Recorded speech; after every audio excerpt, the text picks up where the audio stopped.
বেইজিংয়ে Tarique Jinping শীর্ষ বৈঠক, বাণিজ্য ঘাটতি কমাতে চায় বাংলাদেশ, অর্থনৈতিক করিডোরের প্রস্তাব চায়নার।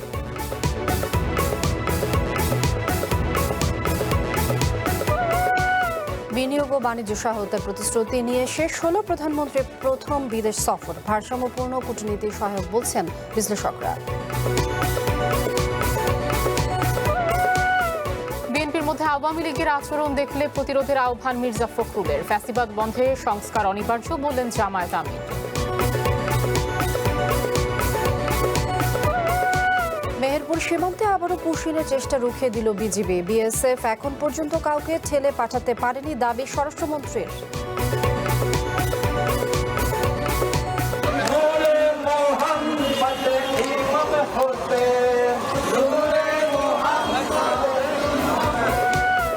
এবং শোকের মাধ্যমে রাজধানী সহ দেশের বিভিন্ন স্থানে পবিত্র আশুরা পালিত। কারবালার শহীদদের স্মরণে তাজিয়া মিছিল।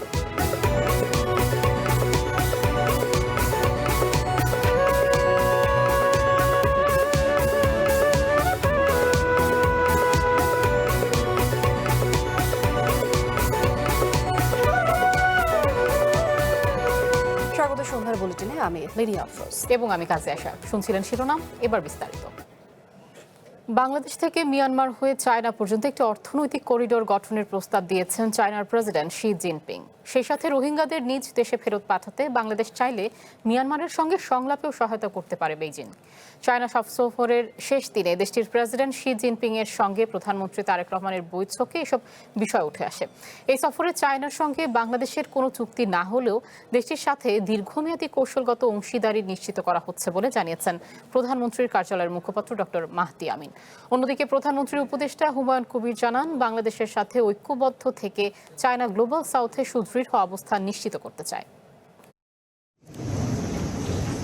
4 দিনের রাষ্ট্রীয় সফরে চায়না সময় শুক্রবার সকাল 10:30টায় বৈঠকে বসেন বাংলাদেশের প্রধানমন্ত্রী তারেক রহমান ও চীনের প্রেসিডেন্ট শি জিনপিং।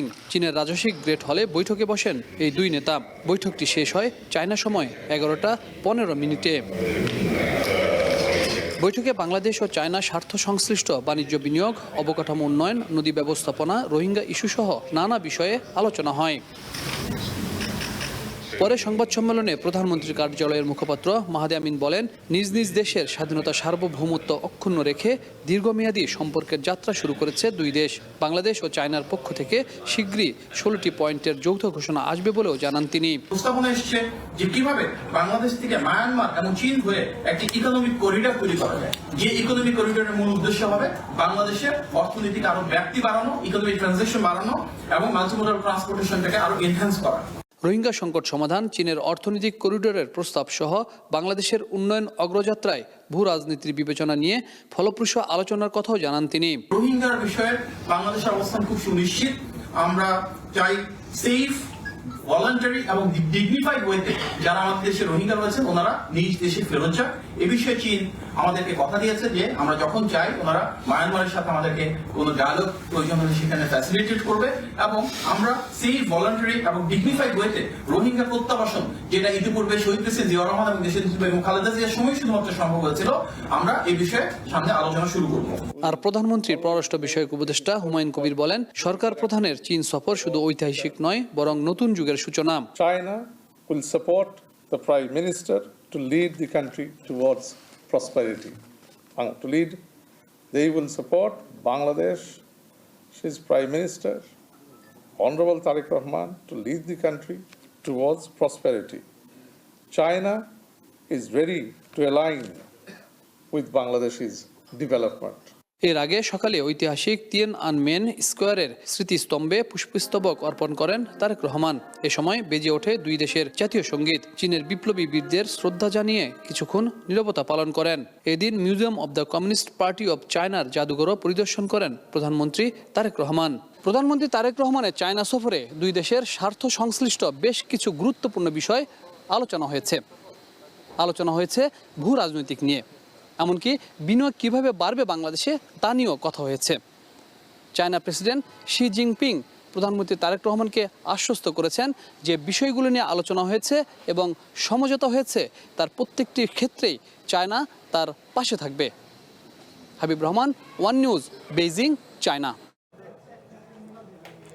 বাংলাদেশের প্রধানমন্ত্রী তারেক রহমানের চায়না সফর নিয়ে বিবৃতি দিয়েছে দেশটির পররাষ্ট্র মন্ত্রণালয়। চায়নার পররাষ্ট্র মন্ত্রণালয়ের মুখপাত্র গুয়ো জিয়াকুন এক সংবাদ সম্মেলনে জানান, বাংলাদেশের প্রধানমন্ত্রীর সফরে বন্দর ও পানি প্রকল্পে সহযোগিতা আরও গভীর করতে রাজি হয়েছে ঢাকা ও বেইজিং। একই সাথে বাংলাদেশ থেকে মিয়ানমার হয়ে চায়না পর্যন্ত একটি অর্থনৈতিক করিডোর গড়ে তোলার প্রস্তাব দিয়েছেন শি জিনপিং। 总理塔里克于6月22日至26日对 বাংলাদেশের প্রধানমন্ত্রী তারেক রহমানের এই সফরে প্রেসিডেন্ট শি জিনপিং প্রধানমন্ত্রী লি কিয়াংয়ের সাথে সাক্ষাৎ এবং আলোচনা করেছেন। এ সময় তারা দুই দেশের সম্পর্ক, আন্তর্জাতিক এবং আঞ্চলিক বিষয় নিয়ে গভীর আলোচনা করেন। তারা নানা বিষয়ে একমত হয়েছেন, সেই সাথে একে অপরের সহযোগিতায় সম্মতি দিয়েছেন। উভয় পক্ষ বেল্ট অ্যান্ড রোড সহযোগিতা এগিয়ে নিতে মত দিয়েছে। এছাড়া বাংলাদেশ চায়না বন্দর ও জল সম্পদের মতো প্রকল্প এগিয়ে নিতে সম্মতি দিয়েছে। বাণিজ্য, শিল্প, অর্থায়নে সহযোগিতা জোরদার করবে তারা। জ্বালানি, ডিজিটাল অর্থনীতি, কৃত্রিম বুদ্ধিমত্তা এবং তথ্য যোগাযোগ সহ উদীয়মান খাতগুলোতে সহযোগিতা প্রসারিত করবে এবং আঞ্চলিক সংযোগ বৃদ্ধি করবে বাংলাদেশ এবং চায়না।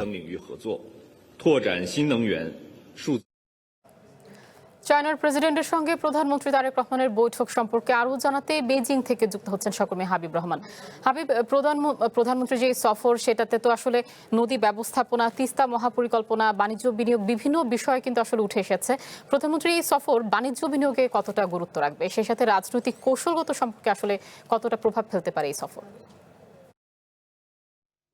দেখুন, প্রধানমন্ত্রী তারেক রহমান আজকে যে বৈঠকটি করেছেন প্রেসিডেন্ট শি জিনপিং এর সাথে, এই বৈঠকটি খুবই গুরুত্বপূর্ণ, বিশেষ করে বাংলাদেশ সহ আশপাশে যে ভূ রাজনীতি রয়েছে বা রাজনীতি রয়েছে, কারণ আপনি জানেন যে কোন দেশের সাথে কোন বাংলাদেশের সম্পর্ক ভালো হলে কোন দেশ তার উপর কতটা প্রভাব ফেলবে, সেটা কিন্তু একটি উল্লেখযোগ্য বিষয়। আপনি দেখেছেন যে এর মধ্যে চায়নার সফর আসার পরেই কিন্তু পার্শ্ববর্তী দেশ ভারতের যে ভিসা জটিল ছিল সেটি কিন্তু কেটে গেছে। এবং আমরা যদি লক্ষ্য করি যে ভারত এবং চায়নার মধ্যে কিন্তু একটি বড় ধরনের ক্ষমতার লড়াই রয়েছে, যে কে এই অঞ্চলটিতে বেশি শক্তি প্রভাব ফেলবে বা ক্ষমতা প্রভাব ফেলবে। কাজেই এটি আসলে একটি রাজনৈতিক সফর বাংলাদেশের জন্য খুবই গুরুত্বপূর্ণ হিসেবে, যে কোন দেশটি এখন বাংলাদেশ কোন দেশের দিকে যাবে সেটি কিন্তু এই আলোচনার মধ্যে দিয়ে উঠেছে। তবে সবচেয়ে বড় বিষয় লক্ষ্য করবেন যে এখানে কি যে তিস্তা মহাপরিকল্পনা যেটি, সেখানে একেবারে সরাসরি বলা চলে যে চায়না এই মহাপরিকল্পনাতে সহায়তা করার জন্য আশ্বাস দিয়েছে এবং সেটি সব ধরনের সহায়তা তারা করতে চায়। পাশাপাশি আরেকটি বিষয় লক্ষ্য করা গেছে এখানে, যে এর মধ্যে রোহিঙ্গা প্রত্যাবাসনের যে বিষয়টি, সেখানে চায়না বলেছে যে বাংলাদেশের সাথে মিয়ানমারের বসার ক্ষেত্রে কোনো আলোচনা থাকতে এই সংকটটি সমাধানে সেটি চায়না কিন্তু এখানে সেই সহায়তাটা তারা করবে। এমনকি সেক্ষেত্রে আরেকটি বিষয় এখানে সরাসরি শি জিনপিং যেটি হলো যে প্রস্তাব দিয়েছে, সেটি হলো মায়ানমার, চায়না এবং বাংলাদেশের মধ্যে একটি বাণিজ্য করিডোর করার জন্য। এটি একটি বড় প্রশ্ন যে আসলে এই বাণিজ্য করিডোর যদি বাংলাদেশ এখানে দেয়, তাহলে অন্যান্য দেশগুলো অর্থাৎ বাংলাদেশের সাথে যাদের সুসম্পর্ক রয়েছে, বিশেষ করে ভারত, যুক্তরাষ্ট্র, তাদের আসলে প্রভাবটা বা তাদের পক্ষ থেকে কি ধরনের প্রতিক্রিয়া আসে, এমন বেশ কিছু বিষয় কিন্তু এই সফরটির মধ্য দিয়ে এখনই পরিলক্ষিত হচ্ছে। তবে আসলে সবকিছু দেখবার বিষয়, এর মধ্যে আপনি জানেন যে 17টির মতো সমঝোতা স্বাক্ষর হয়েছে, যার অনেকগুলি বিশেষ করে বাণিজ্য বিনিয়োগ থেকে শুরু করে শিক্ষা, স্বাস্থ্য, গণমাধ্যম, পানি চুক্তি, এমনকি বিভিন্ন দেশের সামরিক এবং আঞ্চলিক যে রাজনৈতিক সম্পর্ক, এই বিষয়গুলিতে প্রত্যেকটিতেই বাংলাদেশের পাশে থাকার আশ্বাস দিয়েছেন চায়নার প্রেসিডেন্ট শি জিনপিং। অর্থাৎ আমরা যেটি বারবার বলছিলাম যে গেল কয়েকদিন ধরে যে আলোচনাগুলো হয়েছে, সমঝোতাগুলো হয়েছে, তার সবই নির্ভর করছে চায়নার প্রেসিডেন্টের সাথে যে বৈঠকটি হবে সেই বৈঠকের উপর। এবং প্রেসিডেন্ট শি জিনপিং কিন্তু সরাসরি বলেছেন প্রধানমন্ত্রী তারেক রহমানকে যে বাংলাদেশের যে সাথে যে সমঝোতাগুলো হয়েছে বা যে আলোচনাগুলো হলো, সেই আলোচনাগুলোর মধ্যে সাথে চায়না সাথে থাকতে চায় এবং বাংলাদেশের পাশে থাকতে চায় এবং উন্নয়নের ক্ষেত্রে বাংলাদেশের পাশে থাকতে চায়।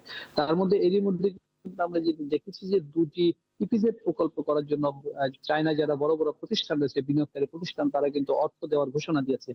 এবং এর মধ্যে আমরা জানি সিসিইসিসি নামে একটি প্রতিষ্ঠান যারা বাংলাদেশে দীর্ঘদিন ধরে কাজ করে, সেই প্রতিষ্ঠান প্রায় $500 মিলিয়ন মতো একটি প্রকল্প $500 মিলিয়ন বাংলাদেশে বিনিয়োগ করতে চায়। সেটি হলো মংলা ইপিজেড সহ বিভিন্ন উন্নয়নের ক্ষেত্রে এই বিষয়গুলো যদিও কোনো চুক্তি হয়নি, কিন্তু যে সমঝোতাগুলো হয়েছে এই সমঝোতাগুলো যদি বাস্তবায়ন করা যায় তাহলে বাংলাদেশের যে অর্থনীতি বা বাংলাদেশের নিয়ে যে পরিকল্পনা, সেই পরিকল্পনা কিন্তু অনেকটা বাস্তবায়ন হওয়া সম্ভব। তবে হাবিব, আপনাকে ধন্যবাদ। দর্শক, চায়নার প্রেসিডেন্টের সঙ্গে প্রধানমন্ত্রী তারেক রহমানের বৈঠকের সবশেষ তথ্য জানাচ্ছিলেন সহকর্মী হাবিব রহমান। বিনিয়োগ ও বাণিজ্য সহায়তার প্রতিশ্রুতি নিয়ে শেষ হলো প্রধানমন্ত্রীর মালয়েশিয়া ও চায়না সফর। মালয়েশিয়ায় বাংলাদেশিদের শ্রমবাজার সংকটের সমাধান না হলেও এ বিষয়ে ইতিবাচক আলোচনা হয়েছে। অন্যদিকে চায়নার সঙ্গে তিস্তা মহাপরিকল্পনা এবং নদী ব্যবস্থাপনা নিয়ে আলোচনা হলেও কোনো সিদ্ধান্ত হয়নি। যদিও বিশ্লেষকরা বলছেন প্রধানমন্ত্রীর এই সফর কূটনৈতিক দিক দিয়ে গুরুত্বপূর্ণ।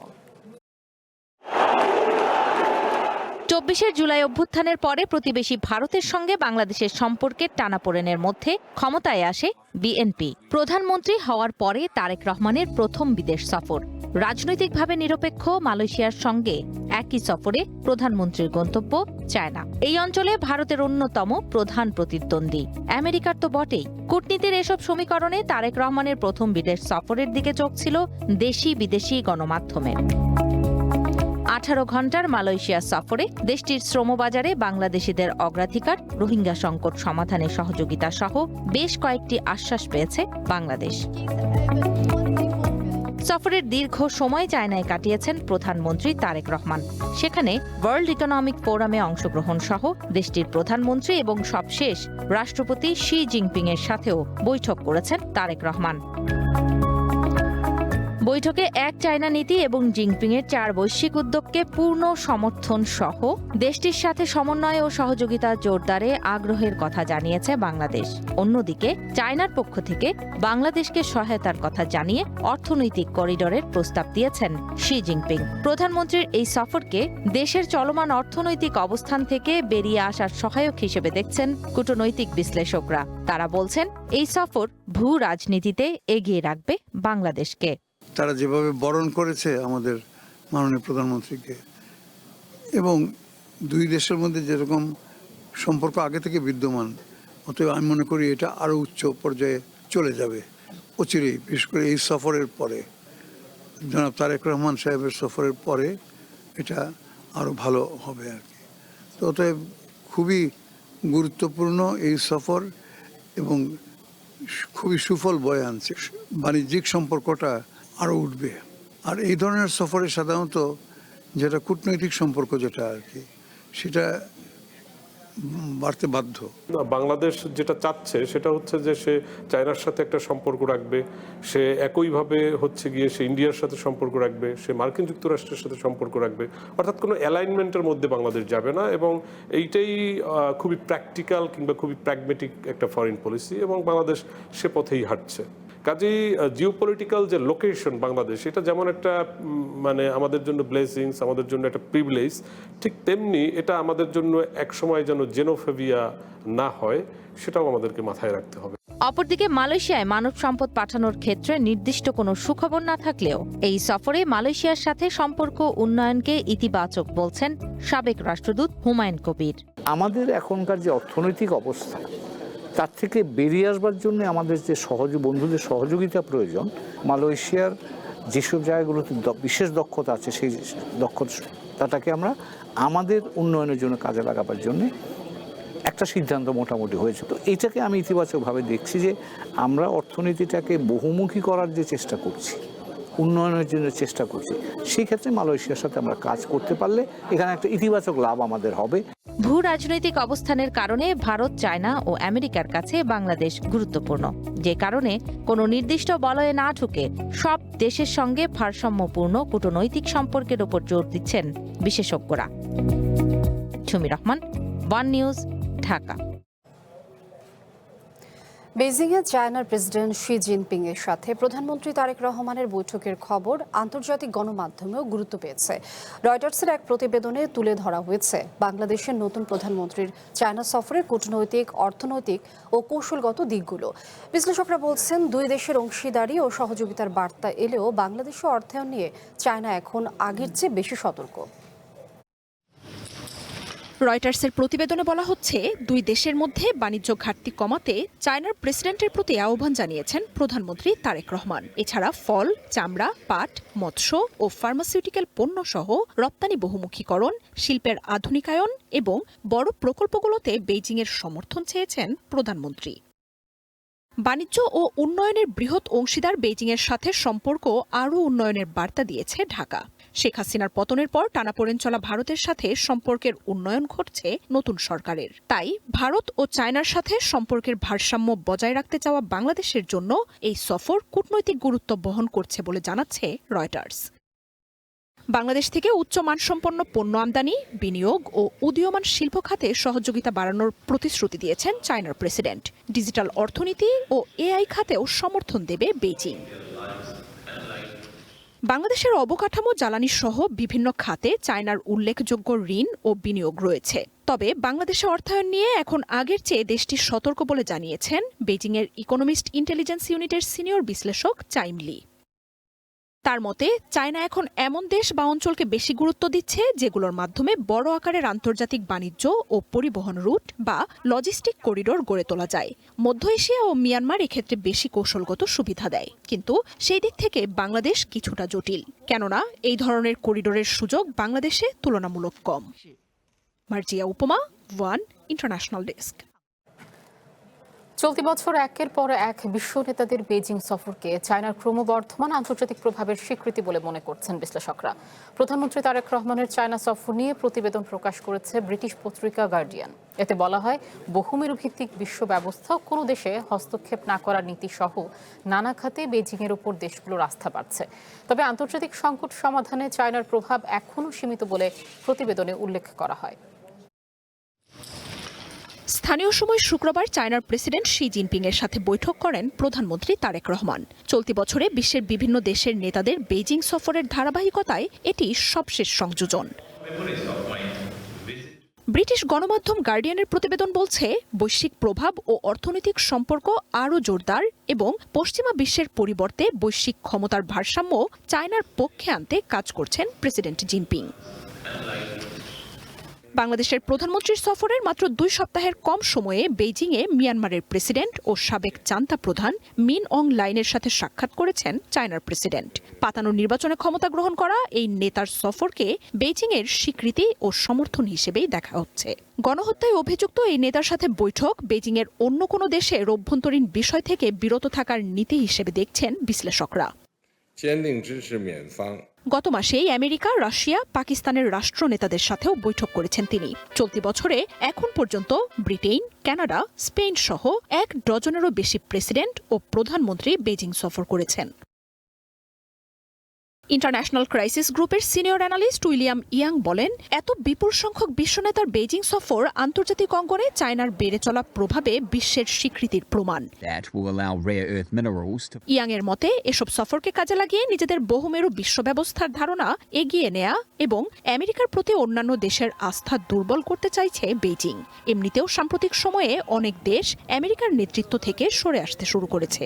বিপরীতে মাঝারি ও নিম্ন আয়ের দেশগুলোতে ঋণ ও স্থিতিশীলতার উৎস হিসেবে জায়গা করে নিতে শুরু করেছে চায়না।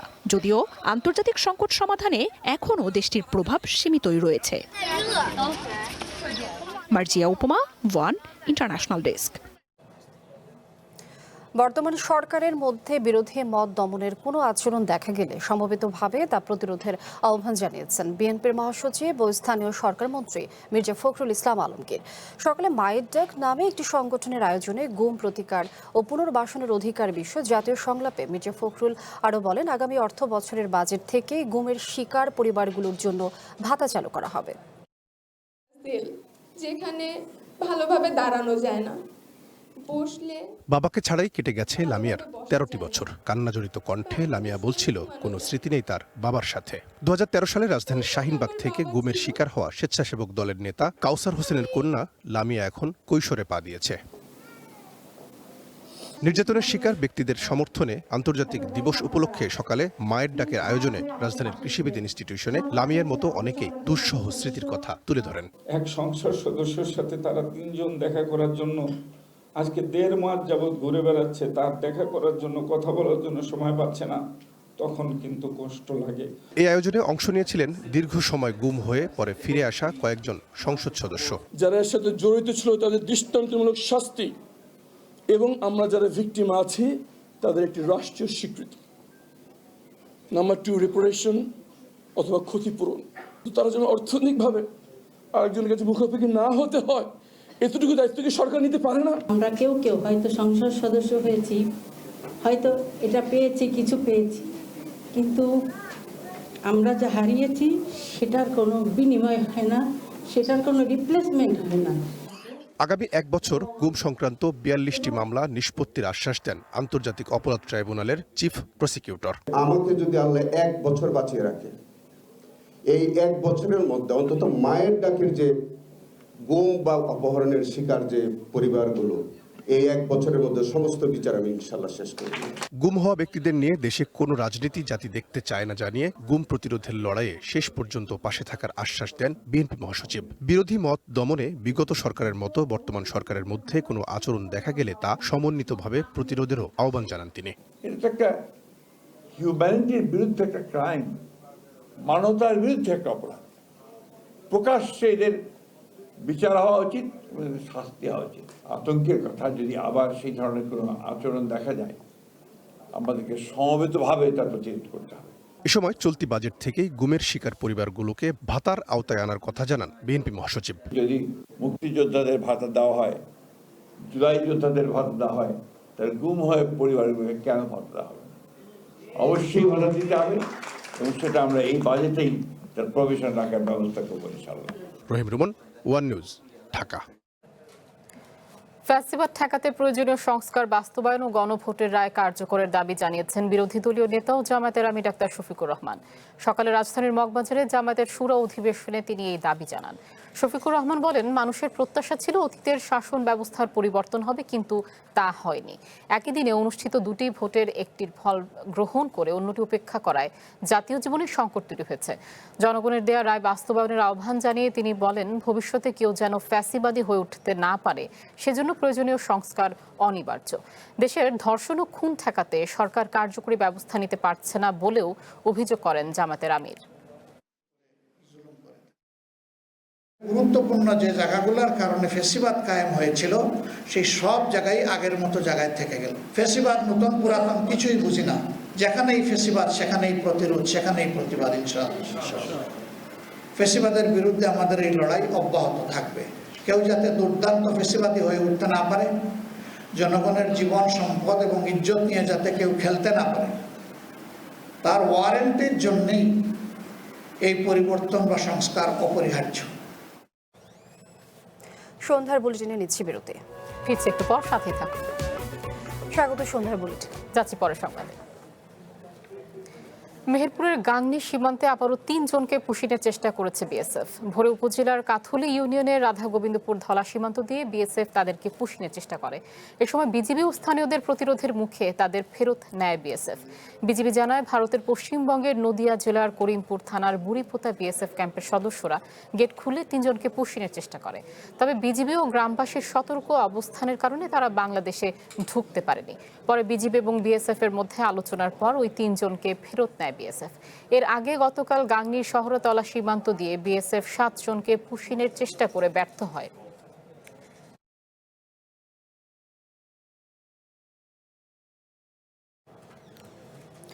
সীমান্তে পুশিন ঠেকাতে বিজেপি সর্বোচ্চ সতর্ক অবস্থানে রয়েছে, এমন মন্তব্য করে স্বরাষ্ট্রমন্ত্রী সালাউদ্দিন আহমদ দাবি করেছেন, একজনকেও বাংলাদেশে ঠেলে পাঠাতে পারেনি ভারত। সকালে রাজধানীতে এক আলোচনা সভায় স্বরাষ্ট্রমন্ত্রী আরও বলেন, মাদক নির্মূলে মাদকদ্রব্য নিয়ন্ত্রণ অধিদপ্তরের কর্মকর্তাদের আধুনিক অস্ত্র দেয়া হবে। তিনি জানান, সাবেক আইজিপি বেনজির আহমেদ এবং ওসমানী হাদি হত্যা মামলার আসামিদের দেশে ফিরিয়ে আনার প্রক্রিয়া চলছে। মাদকদ্রব্যের অপব্যবহার ও অবৈধ পাচার বিরোধী আন্তর্জাতিক দিবসে সচেতনতার বার্তা নিয়ে রাজধানীর রাজপথে এই র্যালি। মাদকদ্রব্য নিয়ন্ত্রণ অধিদপ্তরের উদ্যোগে আয়োজিত এই কর্মসূচিতে অংশ নেন শিক্ষার্থী ও সামাজিক সংগঠন সহ নানা শ্রেণী পেশার মানুষ। পরে রাজধানীর ওসমানী স্মৃতি মিলনায়তনে আলোচনা সভায় অংশ নেন স্বরাষ্ট্রমন্ত্রী সালাউদ্দিন আহমদ। বলেন, মাদক নির্মূল করা বর্তমান সরকারের অঙ্গীকার। আগের আইন সংশোধন করে নতুন আইন প্রবর্তনের কথাও জানান তিনি। আইন করে যাই, বাস্তবায়নের সময় ভুল ত্রুটি হয়তো ধরা পড়বে, সেটা সংশোধন হবে। তা আইনই নাই, বাস্তবায়ন হবে কোত্থেকে? জুয়ার বিরুদ্ধে কিভাবে ফাইট করব? মাদকের বিরুদ্ধে কিভাবে সংগ্রাম করব? ঢাল নাই, তলোয়ার নাই, নিধিরাম সর্দার ফাইট করতে যাচ্ছে অটোমেটিক অস্ত্রওয়ালা মাদক কারবারিদের বিরুদ্ধে। পরে সাংবাদিকদের মুখোমুখি হন স্বরাষ্ট্রমন্ত্রী। এক প্রশ্নের জবাবে তিনি বলেন, সীমান্তে পুশিন ঠেকাতে সতর্ক অবস্থানে রয়েছে বিজিবি। এখন পর্যন্ত একজনকেও পুশিন হতে দেয়নি বলেও দাবি করেন তিনি। আমরা পুশিন ঠেকানোর জন্য সতর্ক আছি। আমাদের বিজিবি প্রশংসনীয় কাজ করছে। প্রত্যেকটা বর্ডারে যেখানে যেখানে পুশিনের চেষ্টা হচ্ছে সেখানে তারা বাধা দিচ্ছে, এবং আমরা ডিপ্লোম্যাটিক্যালি তাদেরকে আহ্বান জানিয়েছি, যদি সেরকম কোনো বাংলাদেশি নাগরিক সে দেশে অবস্থান করে থাকে তাহলে পররাষ্ট্র মন্ত্রণালয়ের মাধ্যমে তাদের তালিকা যেন প্রদান করে। এ সময় সাবেক পুলিশ প্রধান বেনজিরকে দেশে ফেরত আনার কথাও চলছে বলে জানান মন্ত্রী। শীঘ্রই হাদি হত্যায় ভারতে গ্রেপ্তার আসামিদের দেশে ফেরত আনার বিষয়েও আশার কথা জানান স্বরাষ্ট্রমন্ত্রী। আমরা অপেক্ষা করছি, আশা করি তাদেরকে আমরা ফেরত পাবো। শিফাতুল্লাহ, ওয়ান নিউজ, ঢাকা। রাজধানী ঢাকা ডেঙ্গি ঝুঁকিতে বিপজ্জনক অবস্থায় রয়েছে বলে জানিয়েছেন স্থানীয় সরকার প্রতিমন্ত্রী মীর শাহে আলম। তিনি জানান, নির্মাণাধীন ভবনগুলোতে লার্ভার উপস্থিতি সবচেয়ে বেশি। এমন পরিস্থিতিতে অগস্ট সেপ্টেম্বর মাসে ডেঙ্গি ভয়াবহ রূপ নিতে পারে বলে সতর্ক করেছেন কীটতত্ত্ববিদরা। ঢাকা ছাড়াও ডেঙ্গি ঝুঁকিতে রয়েছে চট্টগ্রাম ও বরিশালের বেশ কয়েকটি জেলা। শুক্রবার সকালে রাজধানীর অভিজাত এলাকা বনানীতে উত্তর সিটি কর্পোরেশনকে সাথে নিয়ে এডিস মশার লার্ভা শনাক্ত ও নিধন অভিযানে নামেন স্থানীয় সরকার প্রতিমন্ত্রী মীর শাহে আলম। এ সময় বেশ কয়েকটি বাসাবাড়ি ও নির্মাণাধীন ভবন পরিদর্শন করেন। ডেঙ্গির লার্ভা পাওয়ায় একটি সরকারি কোয়ার্টারকে সতর্ক ও নির্মাণাধীন ভবন মালিককে 50,000 টাকা জরিমানা করা হয়। ঢাকায় বর্তমানে কিন্তু খুব অ্যালার্মিং অবস্থায় রয়েছে। 60টা জায়গায় অভিযান চালিয়েছি, একটি রেস্টুরেন্ট সহ 3টা বাড়িতে আমরা লার্ভা পেয়েছি, তার মানে কিন্তু 50-র বেশি। গতকাল দক্ষিণে আমরা অভিযান চালিয়েছি, দক্ষিণও 50-র অধিক অ্যাপার্টমেন্টে, বিল্ডিংয়ের বেসমেন্টে এবং সরকারি স্টাফ কোয়ার্টারগুলোতে আরো ভয়াবহ অবস্থা। অতিরিক্ত পাওয়া যাচ্ছে আন্ডার কনস্ট্রাকশন যে বিল্ডিংগুলো। এদিকে ঢাকা ছাড়াও চট্টগ্রাম ও বরিশালের বেশ কয়েকটি জেলায় আগস্ট সেপ্টেম্বরে ডেঙ্গি ভয়াবহ রূপ ধারণ করতে পারে বলে শঙ্কা প্রকাশ করেছেন কীটতত্ত্ববিদরা। ঢাকার বাইরে বিশেষ করে বরিশাল বিভাগের বেশ কিছু জেলা এবং চট্টগ্রাম বিভাগের বেশ কিছু জেলাতে আগস্ট এবং সেপ্টেম্বর এই দুটি মাসে ডেঙ্গু বেশ ভয়াবহ আকার ধারণ করার একটি ঝুঁকি আছে। বাসাবাড়ির ভেতরকে টার্গেট করে এডিস মশার নিয়ন্ত্রণটা করতে পারলে তাহলেই এডিস মশার নিয়ন্ত্রণটায় আমরা সফল হতে পারবো। অন্যথায় রাস্তাঘাটে যদি আমরা ফগিং করি, ট্রেন বা নর্দমাতে যদি লার্ভিসাইডিং করি, তাহলে ডেঙ্গু নিয়ন্ত্রণে এটি খুব বেশি প্রভাব ফেলবে না। ডেঙ্গি প্রতিরোধে বাসাবাড়ি থেকে এডিসের লার্ভা নির্মূলের পাশাপাশি নাগরিক সচেতনতা বাড়ানো জরুরি বলে মত বিশেষজ্ঞদের। সৌরভ নূর, ওয়ান নিউজ, ঢাকা। শোকের মাতমে শোকের আবহে পালিত হলো পবিত্র আশুরা। তাজিয়া মিছিলে ইয়া হোসেন ধ্বনিতে উচ্চারিত হলো বুক চাঁপা আর্তনাদ। 100 বছরের রীতি মেনে আশুরায় ঢাকার রাজপথে কারবালার শহীদদের স্মরণে শোক মিছিলে অংশ নেয় শিয়া সম্প্রদায়ের লাখো মানুষ। সবার একটাই চাওয়া, যে ধর্মের জন্য এত আত্মত্যাগ, কারবালার প্রান্তরে এত রক্ত, সেই ইসলাম ধর্মে শান্তির বার্তা ছড়িয়ে পড়ুক সবখানে। অগন্তি মানুষের মিছিলে যেন ফোরাত নদীর সেই শোকের ঢেউ। লালরঙা ওই নিশান, কারবালার প্রান্তর চুইয়ে নদীতে আসা ইমাম হোসেনদের রক্ত চিহ্ন। তপ্ত রাজপথে শোকার্ত মানুষের হাহাকার যেন কারবালা প্রান্তরের শহীদদেরই অন্তিম আর্তনাদ। সে কত বছর আগের ঘটনা। আরবি ক্যালেন্ডার বর্ষের 61 হিজরির 10ই মহরম। সত্য আর ন্যায় প্রতিষ্ঠায় কারবালা প্রান্তরে সপরিবারে নির্মমভাবে নিহত হন হযরত মুহাম্মদ সাল্লাল্লাহু আলাইহি সাল্লামের প্রিয় নাতি ইমাম হুসাইন রাদিয়াল্লাহু আনহু। 1000 বছর আগের সেই শোক এখনো বয়ে বেড়াচ্ছে ইসলাম ধর্ম অনুসারীরা। সেই শোকেরই বহিঃপ্রকাশ শিয়া সম্প্রদায়ের তাজিয়া মিছিল। প্রতিবারের মতো এবারও আশুরার সকালে পুরান ঢাকার হোসেনি দালান ইমামবাড়া থেকে বের হয় শোক মিছিল। কালো আর লাল নিশান উড়িয়ে শোকের মাতম ওঠে হাজারো মানুষের ঢলে। এবার লোক প্রতি বছর আমাদের আল্লাহর রহমতে ইসলামের জন্য এই মুহররমের শোক মিছিলে অনেক লোক হয়। গত বছর তো এই বছর এখনো অনেক হয়েছে।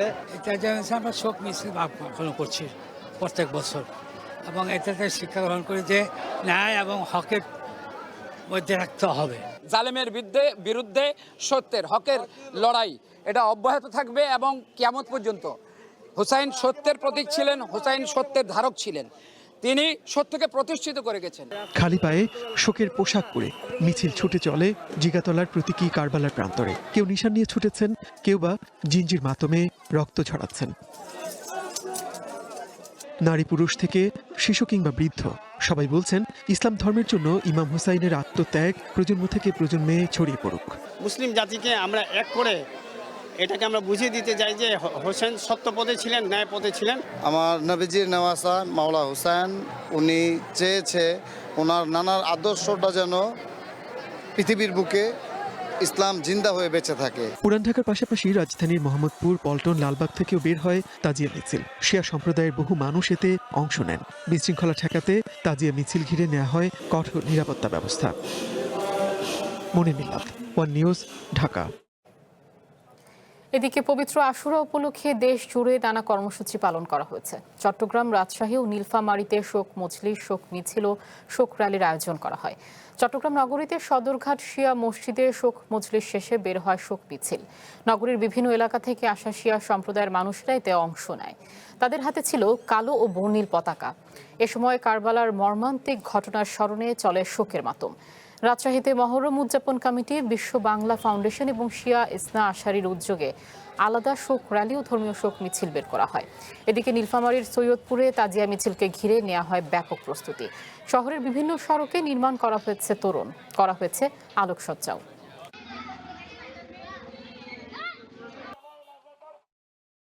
যে জালিম হবে তাকে আমরা ঘৃণা করব, তাকে আমরা প্রতিরোধ করব, এবং যে মজলুম হবে তাকে আমরা সাহায্য করব, সহযোগিতা করব। সেই যে ধর্মেরই হোক, যেই জাতিই হোক, এর মধ্যে কোনো পার্থক্য নাই।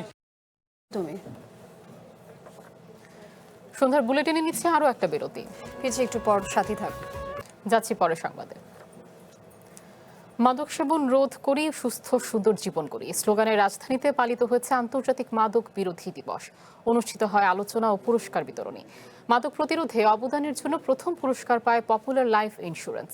স্বরাষ্ট্রমন্ত্রী সালাউদ্দিন আহমেদের কাছ থেকে ক্রেস্ট অ্যান্ড ব্যবস্থাপনা পরিচালক ও সিইও BM ইউসুফ আলী স্বরাষ্ট্রমন্ত্রী তরুণদের মাদক থেকে দূরে থাকার আহ্বান জানান। মাদক নির্মূলে আইন প্রয়োগের পাশাপাশি সামাজিক প্রতিরোধ গড়ে তোলার আহ্বান জানান তিনি। অনুষ্ঠানের বিশেষ অতিথি ছিলেন সিনিয়র সচিব মঞ্জুর মোর্শেদ চৌধুরী। সভাপতিত্ব করেন মহাপরিচালক মোহাম্মদ হাসান মারুফ।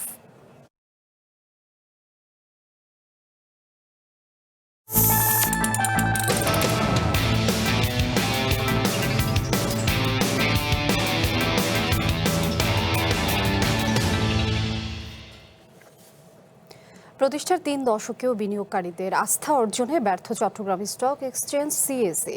ঢাকার সাথে লেনদেনে ব্যাপক তফাৎ সহ নানা সীমাবদ্ধতায় ধুঁকছে দেশের সম্ভাবনাময় দ্বিতীয় এই পুঁজি বাজার।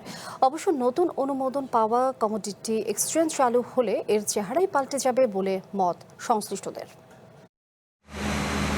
1995 সালে যাত্রা শুরুর প্রায় 18 বছর পর ডিমিউচুয়ালাইজেশনের মাধ্যমে স্বতন্ত্র স্টক এক্সচেঞ্জ হিসেবে প্রতিষ্ঠা পায় CSE। সক্ষমতা বাড়াতে অটোমেশন চালু সহ নেওয়া হয় নানা উদ্যোগ, কিন্তু দীর্ঘ 3 দশকেও বিনিয়োগকারীদের আস্থা অর্জন করতে পারেনি দেশের দ্বিতীয় এই পুঁজিবাজার। পরিসংখ্যান বলছে ঢাকা পুঁজিবাজারে দিনে যেখানে গড়ের লেনদেন প্রায় 1000 কোটি টাকা, সেখানে CSE-তে পুরো সপ্তাহ মিলে তার অর্ধেকের উপর লেনদেন হয়। CSE-র সবশেষ 5 কর্মদিবসে লেনদেন মাত্র 361 কোটি টাকা। এর মধ্যে 100 কোটি টাকার কাছাকাছি লেনদেন ছিল মাত্র 2 দিন। ঢাকায় যদি 800-1000 কোটি টাকা টার্নওভার হয়, চিটাং হয় মাত্র 40 কোটি থেকে 50 কোটি। তাহলে বিনিয়োগকারীরা কিন্তু চিটাংয়ের প্রতি আস্থা হারাই ফেলছে। অনেকগুলো কোম্পানি আছে ঢাকা স্টক এক্সচেঞ্জে লিস্টিং, বাট চিটাংয়ে এখনো হয় নাই। 15 বছরে আমি চিটাং স্টক এক্সচেঞ্জের কোনো ভালো কিছু রেপুটেশন আমার কাছে চোখে পড়ে নাই। যেহেতু নতুন সরকার আসছে, ভবিষ্যতে চট্টগ্রাম স্টক এক্সচেঞ্জ স্ট্রং হবে। ঢাকার তুলনায় চিটাংয়ের অবস্থা খুব দৈন্যদশা বা খারাপ বললে চলে। এজন্য তারল্য সংকটকে দায়ী করে সিইসির এই পরিচালক বলছেন, প্রস্তাবিত কমিউনিটি এক্সচেঞ্জ চালু হলে এই সংকট থাকবে না। আমাদের এখানে চট্টগ্রামে ট্রেড কম হওয়ার পেছনে কারণ হচ্ছে লিকুইডিটি ক্রাইসিস। চট্টগ্রামে শেয়ারের যোগান কম। ইকুইটি মার্কেটে আমাদের যখন এই অবস্থা, তখন আমরা অন্যান্য পথ খোঁজা শুরু করেছি। আমরা দীর্ঘদিন থেকে কমোডিটি এক্সচেঞ্জ প্রতিষ্ঠা করার জন্য চট্টগ্রামে কাজ করে আসছি। খুব অচিরেই আমরা কমোডিটি এক্সচেঞ্জের কাজ শুরু করতে যাব। তখন আমি ইনশাআল্লাহ এই কথা বলতে পারি যে চট্টগ্রাম স্টক চেঞ্জ তখন অনেক বেশি ভাইব্রেন্ট হবে। চট্টগ্রাম স্টক এক্সচেঞ্জের বর্তমান মূলধন প্রায় $84 বিলিয়ন। নতুন কমোডিটি প্রোডাক্ট যুক্ত হলে মূলধন বাড়ার সাথে সাথে বিনিয়োগকারীদের আস্থাও বাড়বে বলে মনে করেন সংশ্লিষ্টরা। Shahnaz Riton, One News, Chittagong.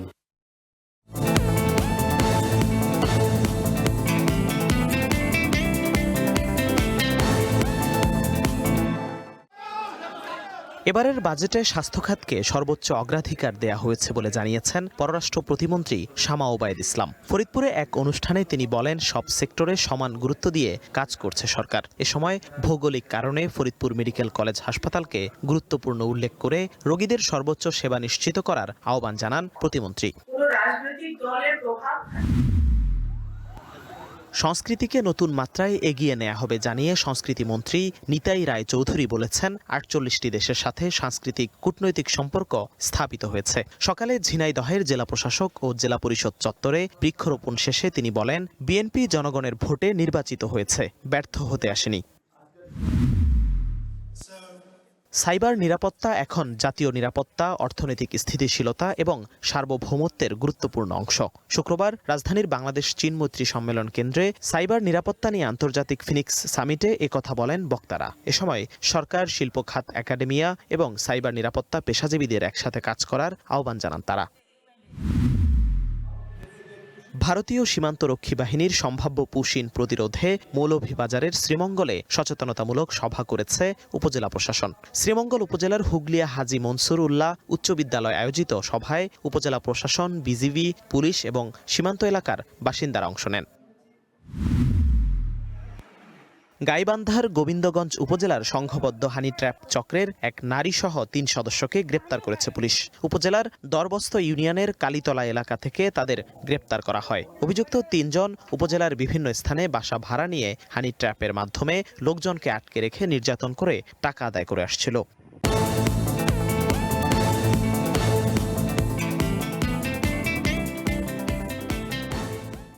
সন্ধ্যার বুলেটিনের নিচ্ছে আরও একটা বিরতি। ফিরছি একটু পর, সাথী থাক। আবারও স্বাগত সন্ধ্যার বুলেটিনে।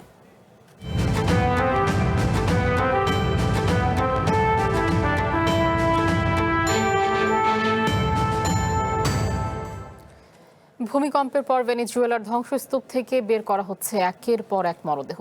নিহত হয়েছেন 589 জন, আহত ছাড়িয়ে গেছে 4,500। এদিকে ধ্বংসস্তূপে জীবিতদের উদ্ধারে চলছে আপ্রাণ চেষ্টা। হতাহতদের চিকিৎসা দিতে হিমশিম খাচ্ছে হাসপাতালগুলো। এরই মধ্যে দেশটিতে পৌঁছাতে শুরু করেছে বিশ্বের বিভিন্ন দেশের সহায়তা।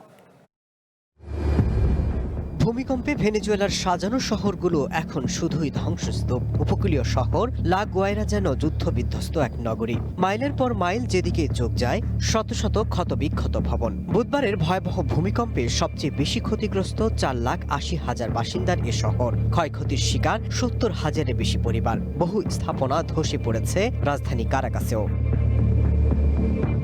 ধ্বংসস্তূপের নিচে আটকে পড়া মানুষের সাহায্যের জন্য শোনা যাচ্ছে আর্তনাদ। জীবিতদের উদ্ধারে দিনরাত কাজ করছেন উদ্ধারকর্মীরাও। ক্ষয়ক্ষতির মাত্রা বেশি হওয়ায় অনেক স্থানে কোনো প্রকার সহায়তা পৌঁছায়নি বলেও অভিযোগ স্থানীয়দের। আহতদের চিকিৎসায় স্থাপন করা হচ্ছে অস্থায়ী হাসপাতাল। আমরা আশা করি অন্যান্য দেশগুলো ভারী যন্ত্রপাতি ও উদ্ধারকর্মী পাঠিয়ে সহায়তা করবে, কারণ এখনো বহু মানুষ ধ্বংসস্তূপের নিচে চাপা পড়ে আছে। সরকার কারাকাস এবং অন্যান্য রাজ্য থেকে সৈন্য, দমকল কর্মী এবং পুলিশ পাঠাবে। দুটি ভূমিকম্পই ভূপৃষ্ঠের খুব কাছাকাছি হওয়ায় বেড়েছে ক্ষয়ক্ষতির মাত্রা। নিখোঁজ রয়েছেন 11,000 মানুষ, অনেকে হয়েছে গৃহহীন। ভূমিকম্পের আতঙ্ক, এরই মধ্যে রয়েছে আপনার শকের সতর্কবার্তা। এমন অবস্থায় ক্ষতিগ্রস্ত ভবনে ফিরতেও ভয় পাচ্ছেন অনেকে। বিদ্যুৎ আর ইন্টারনেট বিচ্ছিন্ন হয়ে পড়ায় প্রকৃত ক্ষয়ক্ষতির পরিমাপ করা কঠিন হয়ে পড়েছে। এরই মধ্যে দেশটিতে আসতে শুরু করেছে আন্তর্জাতিক সহায়তা। ভেনেজুয়েলার পাশে দাঁড়িয়েছে China, America, El Salvador, Mexico এবং কাতার সহ বিশ্বের বিভিন্ন দেশ। Masud Rana, one international desk.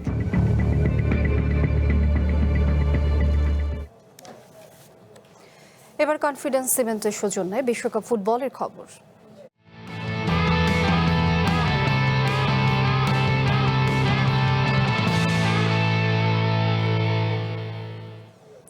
Group সেরা লড়াইয়ে এবার মুখোমুখি হচ্ছে ফ্রান্স ও নরওয়ে। গ্রুপ আই এর হাই ভোল্টেজ এই ম্যাচটি অনুষ্ঠিত হবে বাংলাদেশ সময় রাত 1টায়।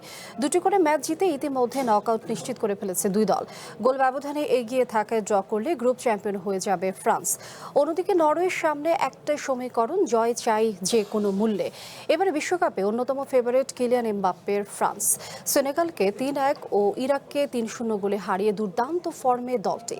আক্রমণ ভাগে উঠছেন এমবাপ্পে, তবে নরওয়ে মোটেও সহজ প্রতিপক্ষ নয়। দীর্ঘ 28 বছর পর বিশ্বকাপে ফিরে নিজেদের শক্তির পরিচয় দিচ্ছে আর্লিং হাল্যান্ড, মার্টিন ওডেগার্ড আর আলেকজান্ডার সোরলোথদের নিয়ে গড়া আক্রমণ ভাগ ফরাসি রক্ষণ ভাগকে কঠিন পরীক্ষায় ফেলতে পারে। ম্যাচটির মূল আকর্ষণ হবে এমবাপ্পে আর হাল্যান্ডের লড়াই। আধুনিক ফুটবলের দুই সেরা গোল মেশিনের মুখোমুখি লড়াই দেখার অপেক্ষায় ফুটবল বিশ্ব। আধুনিক ছাপাখানার কল্যাণে পবিত্র কোরআন এখন ঘরে ঘরে পৌঁছে গেছে। তবে প্রযুক্তির এই যুগেও হারিয়ে যায়নি হাতে লেখার প্রাচীন ক্যালিগ্রাফি শিল্প। নানা প্রতিকূলতার মাঝেও যুদ্ধ বিধ্বস্ত ইয়েমেন এই ইসলামী ঐতিহ্যকে পরম মমতায় বাঁচিয়ে রেখেছেন এক ক্যালিগ্রাফার। ইয়েমেনের রাজধানী সানার একটি সাধারণ ঘর। পরম ধৈর্য আর গভীর মনোযোগে কালির দোয়াতে কলম ডুবাচ্ছেন আলী কাশিম। প্রতিটি অক্ষরের বাঁকে ফুটিয়ে তুলছেন নান্দনিকতা। ছাপাখানার এই যুগেও কাশিম নিজ হাতে লিখে চলেছেন পবিত্র কোরআনের ক্যালিগ্রাফি। সাধারণ লেখার চেয়ে পবিত্র এই গ্রন্থের লিপিশৈলী যে সম্পূর্ণ আলাদা তা মনে করিয়ে দিলেন এই শিল্পী। পবিত্র কোরআনের আয়াত নিয়ে কাজ করার অনুভূতি সম্পূর্ণ আলাদা। এটি অন্য যে কোনো সাধারণ লেখার মতো নয়। এখানে প্রতিটা সূরা, পৃষ্ঠা এবং আয়াতের মধ্যে নিখুঁত ভারসাম্য থাকতে হয়। প্রথম আয়াতের শুরু থেকে শেষ আয়াত পর্যন্ত প্রতিটি লাইনের মাপে সামঞ্জস্য রাখা জরুরি। এই শিল্প কেবল দক্ষতার নয়, বরং গভীর সাধনারও। ক্যালিগ্রাফির জন্য কাশিম ব্যবহার করেন বিশেষভাবে তৈরি কাগজ। আধুনিক এই কাগজের বৈশিষ্ট্য হলো এর এক পৃষ্ঠায় লিখলে অপর পৃষ্ঠায় কালির কোনো ছাপ পড়ে না। দীর্ঘদিনের যুদ্ধ আর অর্থনৈতিক সংকটের মাঝেও ইয়েমেনে এই শিল্পের কদর কমেনি। তরুণ প্রজন্মকেও এই শিল্পে উদ্বুদ্ধ করতে কাজ করছেন স্থানীয় প্রশিক্ষকরা। একজন শিল্পী শুরু থেকেই স্বপ্ন দেখেন নিজের হাতে কোরআনের একটি পূর্ণাঙ্গ পাণ্ডুলিপি তৈরি করার। ক্যালিগ্রাফির চর্চা এবং একে ধরে রাখার মূল ভিত্তিটাই হলো এই ইচ্ছা শক্তি। ইতিহাসের প্রতিটি ক্যালিগ্রাফারের জন্য এটি সবচেয়ে আকাঙ্ক্ষিত এবং স্বপ্নের মতো বিষয়। প্রযুক্তির ছোঁয়ায় অনেক কিছুই বদলে গেছে, তবে শত বছরের পুরনো ঐতিহ্যকে নিজের তুলির আঁচড়ে ভালোবেসে টিকিয়ে রেখেছেন আলী কাশিমের মতো গুণী শিল্পীরা। রাকিব আহমেদ তমাল, ওয়ান ইন্টারন্যাশনাল ডেস্ক। এই ছিল সন্ধ্যার বুলেটিনে। একটু পর দেখবেন খেলার বুলেটিন। চ্যানেল ওয়ানের সাথে থাকুন, যুক্ত থাকুন ওদের ফেসবুক পেজ এবং ইউটিউব চ্যানেলে।